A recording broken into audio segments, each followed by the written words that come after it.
그리고 여기 화음이 잘 맞네요. 어느 한 번 튀지 않고 잘 버무려졌습니다. 감사합니다. 네, 오늘 이제 야고보서 3장 하나님께서 주시는 지혜에 대한 부분인데요. 야고보가 너희 중에 지혜롭고 총명한 자가 누구냐라고 묻고 있습니다. 지금 이 질문을 듣는 대상이 누구냐가 중요한데 유대인들에게서 랍비라고 하는 그런 신분이 있습니다. 아마 유대인들이 가장 존경하는 계층인데 만약에 아버지와 랍비가 있으면 누굴 구할 것이냐 하면 누구죠? 아버지여야 되는데 유대인들은 랍비를 구합니다. 그죠? 생존해야 될 사람이 누구냐 할 때는 랍비예요. 랍비를 생존케 해서 랍비를 다시 유대인들의 어떤 그런 그 사상과 그런 역사들을 가르치고 지도할 수 있도록 살려야 한다는 랍비를 살린다는 것입니다. 그 정도로 이 랍비라고 하는 위치가 굉장히 중요한데요. 다른 사람들 앞에서 이렇게 가르치고 싶어하는 그런 그 사람들, 랍비처럼 그런 어떤 그 계층에서 그런 역할을 하고 싶어하는 그런 사람들이 있는데 그들을 향해서 지금 묻고 있는 거예요. 너희 중에 지혜롭고 총명한 자가 누구냐? 지금 우리가 생각하는 지혜와 지금 야고보가 말하고 있는 지혜가 충돌합니다. 뭔가 다른 이야기를 지금 하고 있는데 많이 알고 있는 분들이 있죠. 이 이야기를 하다 보면 굉장히 다방면에 많은 지식들을 가지고 있는 분들이 있어요. 그럴 때 우리가 같이 얘기하다가 참 똑똑하다, 참 지혜롭다라는 말들을 우리가 많이 합니다. 그리고 학교에서도 이제 선생님이 질문하면 다들 가만히 그냥 꿀먹은 덩어리같이 있는데 또 이제 대답하는 사람들이 있고 남이 대답하지 못하는 것들을 또 대답해주는 사람들, 그냥 상당한 식견들을 가지고 있는 분들이 있어요. 그리고 또 어떤 그 다급한 상황, 사방이 이렇게 진퇴양난으로 이제 막혀 있을 때 아무도 지금 이 돌파구를 찾지 못할 때 그 다급한 상황에서도 침착하게 뭔가 이렇게 제시해주는, 해결책을 제시해주는 그런 분들이 있습니다. 이런 분들 볼 때에도 우리가 이제 지혜롭다, 똑똑하다 그렇게들 말씀을 합니다. 성경은 지금 우리들한테 그러한 생각들을 이제 정돈시켜줘요.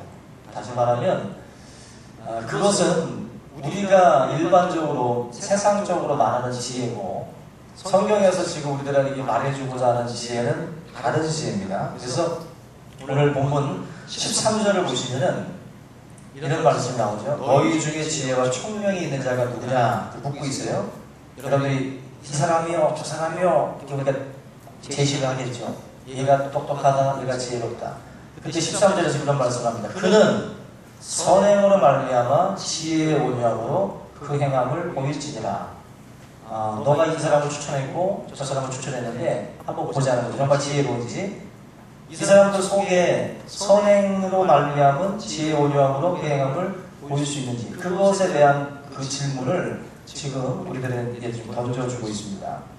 결국 우리들이 말하는 지혜와는 좀 다르다는 거예요. 우리들이 말하는 지혜와 다르고, 이것이 없으면, 선한 행실과 온유한 행위가 없으면 지혜자가 아니라는 것입니다. 그러니까 우리가 지혜롭다고 하는 것과는 전혀 접근 자체가 틀려요. 어떤 단순히 문제 해결하는 능력만을 가지고 지혜라고 보지 않고 선한 행실과 온유한 행위가 그 속에 있는지를 먼저 묻고 있습니다. 왜 이 두 가지를 지금 우리에게 말씀을 하는지를 여러분들이 이 본문을 이제 같이 보다 보면은 알 수가 있는데요. 그러니까 지혜라고 하면은 사실 이런 그 분량의 측면에서 많이들 얘기를 합니다. 지식, 그죠? 어떠한 지식들을 많이 갖고 있고, 또 정보를 많이 갖고 있느냐, 또 어떤 그런 수단들, 이런 여러 가지 다양한 수단들을 또 알고 있느냐, 그런 것으로 우리가 지혜를 얘기하지만 야고보는 다른 그런 어떤 우리들을 향해서 일침을 가해요. 그게 아니다라는 거예요. 그게 지혜가 절대로 아니다. 그러면서 우리들이 가지고 올 수 있는 사람들, 우리가 말할 수 있는 모든 사람들을 한번 데리고 와보자는 거예요. 그 사람들에 대해서 내가 정확하게 말해주겠다는 것입니다. 그래서 여러분들 야고보가 특별히 이야기를 할 때 지혜에는 두 가지 지혜가 있다라고 말씀을 해요. 지금 본문에 보면 세상적인 거, 정료적인 거, 마귀적인 거 다 같은 한 통속입니다. 그야말로 이제 이거는 세상적인 땅에 있는 지혜라는 거예요. 땅에 속한 지혜고 또 마귀가 줄 수 있고 세상이 줄 수 있는 또 정력적인 그런 그 지혜들이라는 것입니다. 또 한 가지는 하늘로부터 15절 보니까 위로부터 내려온 것이라는 게 있어요. 위로부터 내려온 지혜. 오늘 이 시간 저와 여러분들은 위로부터 온 지혜가 필요한 사람들입니다. 그러니까 땅의 지혜는 어쩌면 갖고 있을지도 몰라요, 여러분들이. 근데 하나님께서 말씀하시는 이 지혜를 우리가 사모해내고 그 지혜를 구하는 자가 되셔야 돼요. 특별히 이 지혜를 이야기하시는 이유는 구하면 주신다고 했잖아요. 우리가 지혜가 부족하거든 하나님께 구하라고 그랬습니다. 하나님께서 꾸짖지 않고 주신다고 했어요. 그러니까 우리가 그러한 지혜, 하나님 말씀하시는 이런 선행과 온유함에 이 행함을 내가 보일 수 있는 그런 지혜, 그걸 나에게 하나님 허락해달라고 기도의 제목 중에 이거를 반드시 넣어서 기도할 수 있기를 바랍니다. 이 14절 보니까 마귀적인 지혜가 나와요. 여러분들 이거 지금 잘 보셔야 되는데 마귀적인 지혜는 뭐냐면은 14절 보면은 너희 마음속에 독한 시기와 다툼이 있으면 자랑하지 말라. 진리를 거슬러 거짓말하지 말라. 이러한 지혜. 그러니까 14절에서 말씀하는 이러 같은 것들은 지혜라고들 말하는데 이러한 지혜는 위로부터 온 것이 아니라는 거예요. 귀신의 것이다. 15절 보면은 정욕의 것이요 귀신의 것이다. 그렇습니다. 우리가 보면은요, 사람들 가운데는 어떤 일들을 행할 때에 시기심으로 하는 분들이 있어요.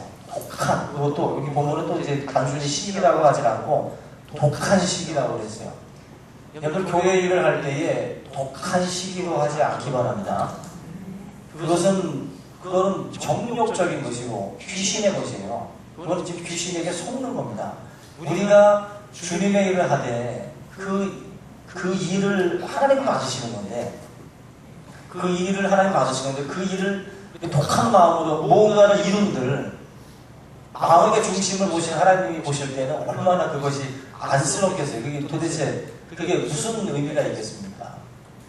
우리가 이 지혜라고 하는 것 자체를 우리가 좀 구분을 잘 하셔야 돼요. 그래서 이 시기심과 질투심으로 일을 한다고 하면 이건 마귀적인 겁니다. 그래서 내가 지금 누군가에 대한 어떤 대상에 대한 시기가 있고 또 뭔가 이렇게 미움과 질투가 내 속에서 일어나고 있다면 지금 우리는 그 미움의 힘과 질투의 힘도 동력이 될 수 있어요, 여러분들. 에너지가 된다고. 살면서 사람들은 에너지가 있는데 이 시기심과 질투심이 에너지가 돼가지고 돌리는 사람들이 있어요. 여러분들 돌리되 그런 것을 돌리면 안 됩니다. 그거 참 비참한 거예요. 뭔가를 하고 있지만 독한 시기심의 엔진을 가지고 지금 돌리고 있다는 거 얼마나 비참합니까? 여러분들이 하나님의 이 일들을 생각할 때마다 다툼과 분열이라고 하는 이 두 가지가 나온다는 것은 이건 마귀적인 거예요. 지금 우리가 속고 있는 겁니다. 그래서 반드시 어떤 일들을 할 때 내가 하는 일들마다 다툼이 일어나고 분열이 일어난다면 그건 지금 마귀의 어떤 그 장난에 지금 몰아나고 있는 거예요. 지혜가 없는 거죠. 땅의 지혜를 가지고 움직이니까 자꾸 독한 시기심이 발생을 하고 시기를 가지고 움직이니까 다른 사람들에게서도 그런 반응들이 일어나고 질투와 모든 것들이 자꾸 일어난다는 거예요. 우리 서로가 이런 그 어떤 그 육신에 속한 이런 그 지혜에서 우리가 좀 벗어날 수 있기를 주님의 이름으로 부탁을 드립니다. 갈라디아서 5장 19절 한번 보겠습니다. 갈라디아서 5장 19절 같이 한번 찾아볼게요. 갈라디아서 5장 19절입니다.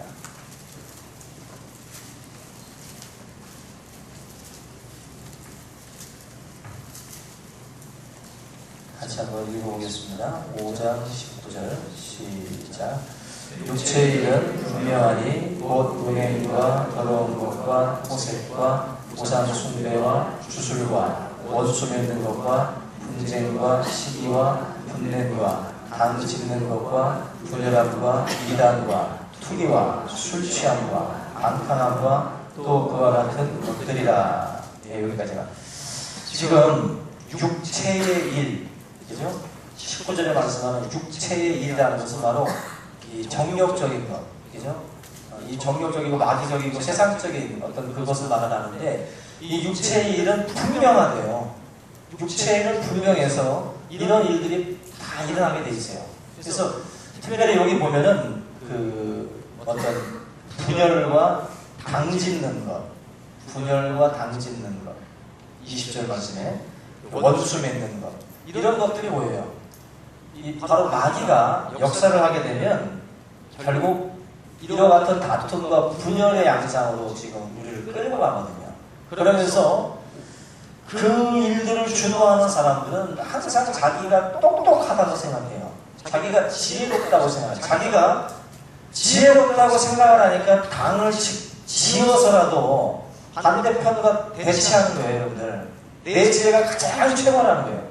내 지혜가 맞다라는 거죠. 그러다 보니까 분열이 되더라도, 당을 짓더라도, 원수를 맺더라도 나는 이게 옳다는 거죠. 근데 그 지혜가 세상적이고 마귀적이라는 거예요. 정말 지혜로운 사람이라면 그렇게 하지 않습니다.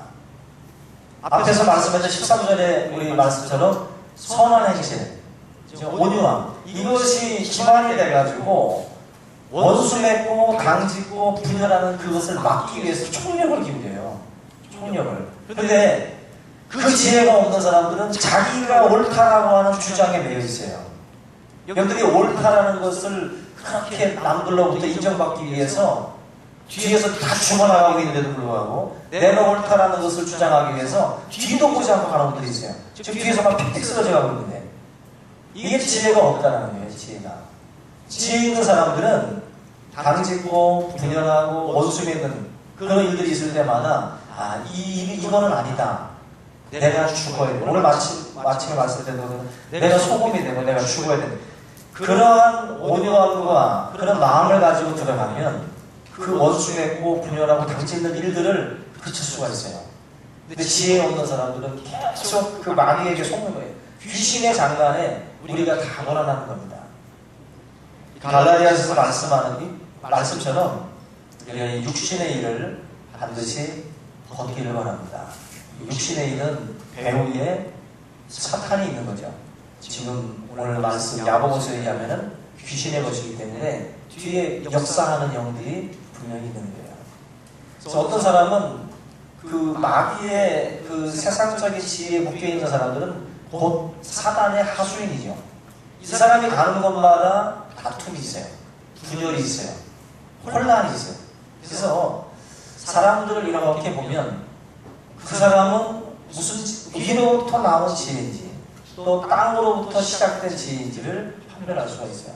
그래서 오늘 이 야고보서에서 말씀하고 있는 지혜를 우리가 분별하셔야 돼요. 여러분들이 지금 어떤 지혜를 쓰고 있는지를 분명히 우리가 분별할 수 있기를 주의 이름으로 부탁을 드립니다. 오늘 야고보서 3장 17절 다시 한번 오늘 본문 같이 보겠습니다. 3장 17절 같이 한번 읽어볼게요. 시작. 오직 위로부터 난 지혜는 첫째 성결하고 다음에 화평하고 관용하고 양순하며 긍휼과 선한 열매가 가득하고 편견과 거짓이 없다니. 예. 지금 앞에 말씀하는 마귀적인 지혜와 바로 위로부터 난 지혜가 틀리다는 거예요. 틀린데 첫째가 뭡니까? 성결이죠.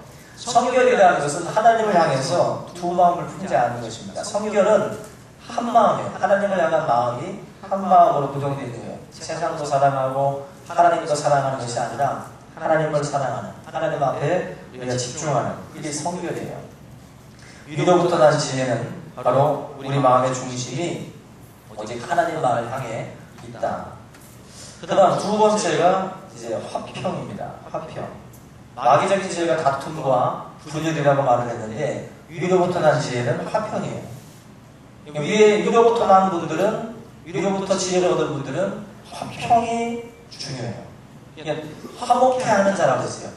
우리는 화평케하는 자예요. 화평케하는 자. 화평을 좋아하는 자가 아니라 화평케하는 자예요. 여러분이 들어가서 혼돈스러운 곳에 들어가서 질서를 잡아줘야 되고 미움과 분열과 당짓는 곳에 들어가가지고 하나로 만들어 주셔야 돼요. 그게 우리가 하는 역할이에요. 화목하게 하는 직책을 우리에게 주셨다고 했습니다. 여러분들의 직분이 화목직이에요. 화목직이. 그래서 들어가는 곳마다 그 화평을 여러분들이 추구하셔야 돼요. 화평을. 더 자꾸 불을 질러가지고 더 그냥 4분을 더 쪼개게 만들면 안 되죠. 더 쪼개게 만들면. 오늘 제가 먼저 한번 비유를 들었는데 대한민국으로 응원할 때는 나라가 하나가 돼요. 근데 전국 차례를 하면은 또 쪼개져. 그죠? 또 쪼개진다고. 결국 이걸 자꾸 이렇게 쪼개다 보면은요, 쪼개다 보면은 어떤 우리가 하나로 뭉칠 수 있는 어떤 것이 있어요. 그런 대회가 있잖아요. 그런 대회에서 하나로 뭉친단 말이에요. 그래서 사실 그 어떤 이 예배도 사실은 회중 예배가 어린이들하고 다 같이 드리는 게 어떻게 보면 진정한 예배예요. 근데 우리 성격 예민한 분들이 이제 화가 나죠. 그래서 성격 예민한 목사들도 또 뒤집어지고 저기서 오는지 저기서 오는지 뭐 강단에 또 올라와요 막 갑자기. 제가 대충 초창기 때는 참 그런 걸 많이 겪었거든요. 지수 올라오지, 민수 올라오지, 뭐 이게 뭐 세린이 올라오고 막 뻘개 먹고 돌댕기는 애들이 막 올라오니 정신이 없었는데 요즘 들어서는 통제가 되는 건지 들어올라오더라고. 애가 없는 건지 지금. 이 얘기를 왜 했는지 잘 모르겠습니다. 갑자기 나오는 얘기예요. 어쩌나 이게 지금 사분오열이 되게 되면 힘을 못 써요. 마귀가 하는 일은 자꾸 쪼갭니다. 자꾸 쪼개. 그래서 교회들은 너무 쪼개놓으면 안 좋아요. 사실은. 지금 쪼개져 있잖아. 1년 전도에 2년 전도에 3년 전도에 남전도에. 그죠? 그러다 보니까 1년 전도에는 2년 전도에 가기가 좀 그러고 2년 전도에 3년 전도에 모이게 끼면 맞을 것 같고 막 눈치 보이고 막 그러지 않습니까? 청년모는 흉년모이 되고. 이게 왜냐면은 만약에 그 회 자체를 가족 개념으로 묶거나 보면요 또 틀려집니다.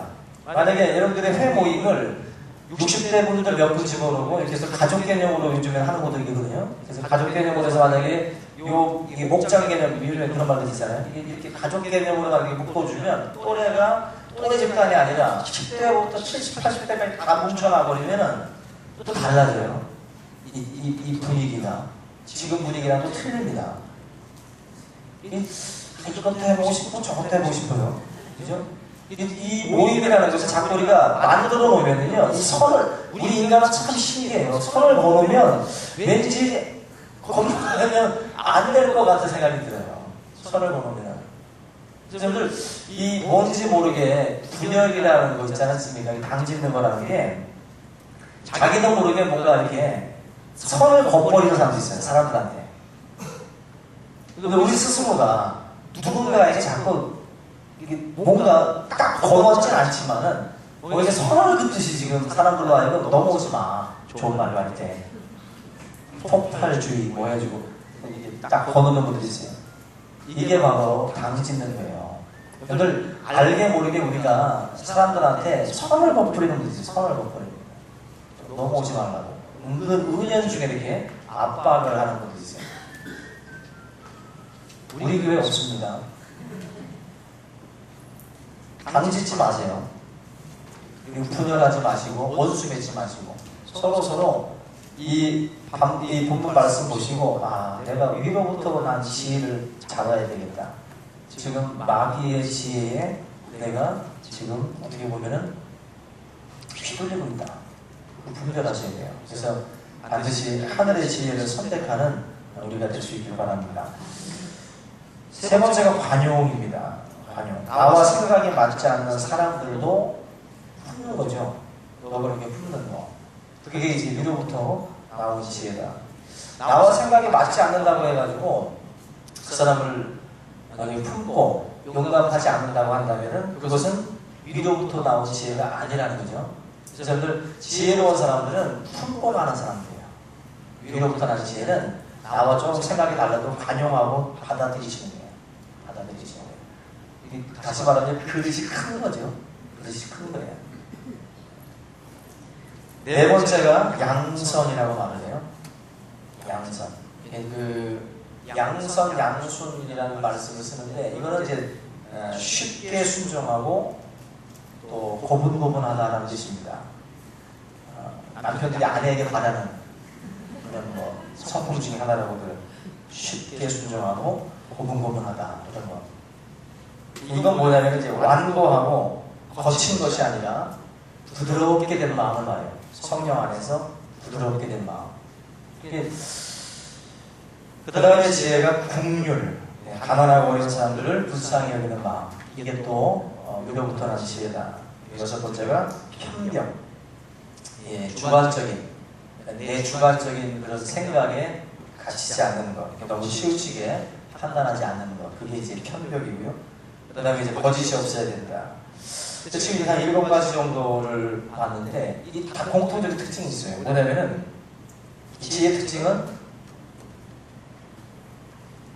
뭔가 이렇게 내 중심이 아니라 다른 사람과 연결이 되어 있어요. 이 지혜가 다른 사람들에 대한 뭔가 배려가 들어가 있어요. 이 지혜가.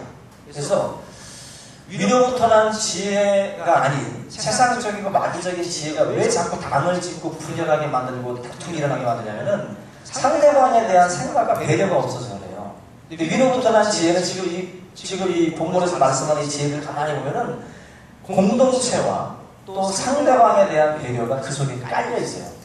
깔려 있다 보니까 그 지혜를 가지고 움직이니까 그 사람은 어떤 모임을 주장을 할 때에도 그 사람이 들어가면 이 모임이 화평한 거예요.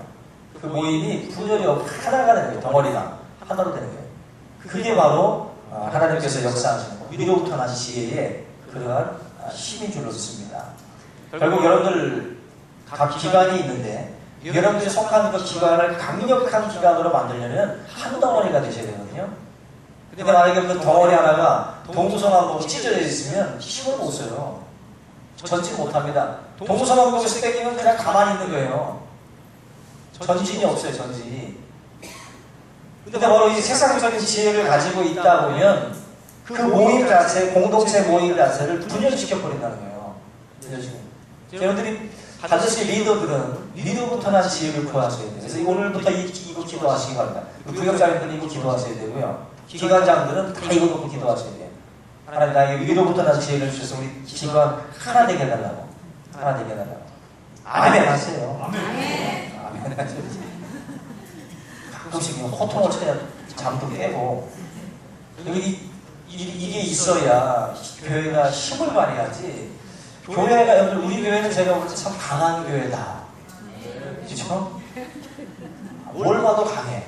뭘 해도 강하고. 그냥 막 뭔가 하나가 되는 느낌이 확 들어요. 용접할 때 막 활뚝 막 멀게 타고 막 이런 모습 보면 멋지잖아요. 집사님들. 그 뭔가 하나됨으로 느끼지 않습니까? 뭘 할 때 막 그죠? 그게 바로 힘이에요. 이게 힘. 근데 뭘 할 때 뭘 좀 하려고 하는데 힘을 실어줘야 되는데 공동체가 만약에 찢겨져가지고 만약에 힘을 안 실어주면 안 돼요. 안 돼요. 제가 이번에 얼마나 감사한지 용접도 감사하지만 후원도 감사해. 후원도.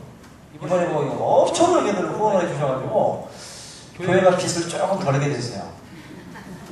그래서 수련회 2년마다 개최되는 이 수련회는 교회가 빚더미로 앉는 해입니다. 사실.